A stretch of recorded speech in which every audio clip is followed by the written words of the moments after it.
छत्तीसगढ़ी गाने देखने के लिए हमारे YouTube चैनल को सब्सक्राइब करें और नए अपडेट्स जानने के लिए बेल आइकन के बटन को क्लिक करें।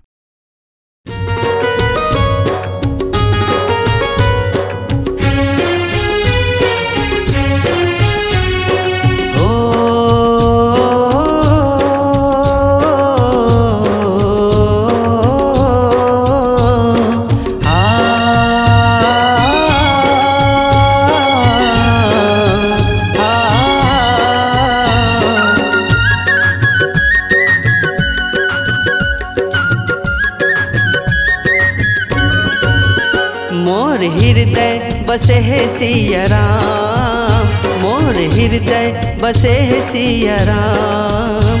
मोला दुनिया ले काय हावै काम, मोला दुनिया ले काय हावै काम। मोर हृदय बसे है सिया राम, मोर हृदय बसे है सिया राम। मोला दुनिया ले काय हावै काम, मोला दुनिया ले काय हावै काम।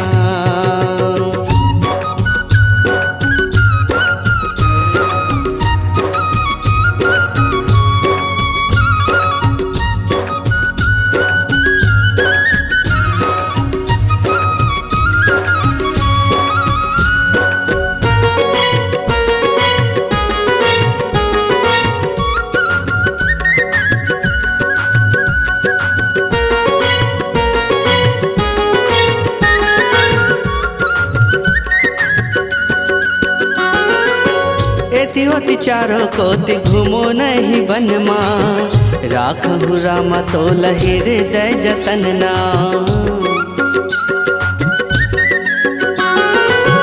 एति ओति चारों कोति घूमो नहीं बनमा, राखहु रामा तोल हृदय जतन ना, राखहु रामा तोल हृदय जतन ना। तोर कृपा ले हावै सुख धाम, तोर कृपा ले हावै सुख धाम। मोला दुनिया ले काय हावै काम, मोला दुनिया ले काय हावै काम।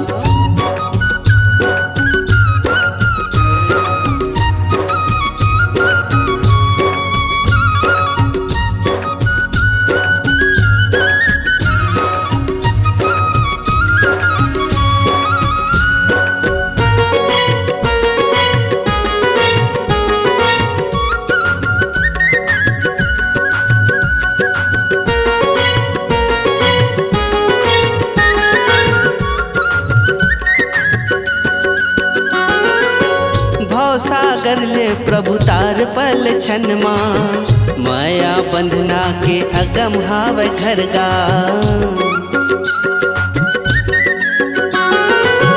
मन बगिया के फूल खिले तोरे रंग माँ, भक्ति सत्संग ले तरगे मोर तन्हा, भक्ति सत्संग ले तरगे मोर तन्हा। मोर जिंदगी के हावस्ते आधार, मोर जिंदगी के हावस्ते आधार। मोला दुनिया ले काय हावै काम, मोला दुनिया ले काय हावै काम।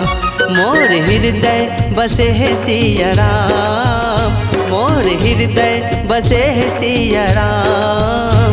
मोला दुनिया ले काय हावै काम, मोला दुनिया ले काय हावै काम। मोला दुनिया ले काय हावै काम, मोला दुनिया ले काय हावै काम। मोला दुनिया ले काय हावै काम, मोला दुनिया ले काय हावै काम।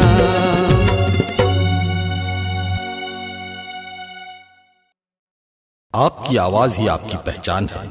यदि आप अपनी आवाज को एक नया आयाम देना चाहते हैं तो चले आइए मल्टी ट्रैक डिजिटल रिकॉर्डिंग के लिए AVM audio video studio Khamtarai Raipur. Mobile number 9301523929 और 7869646201।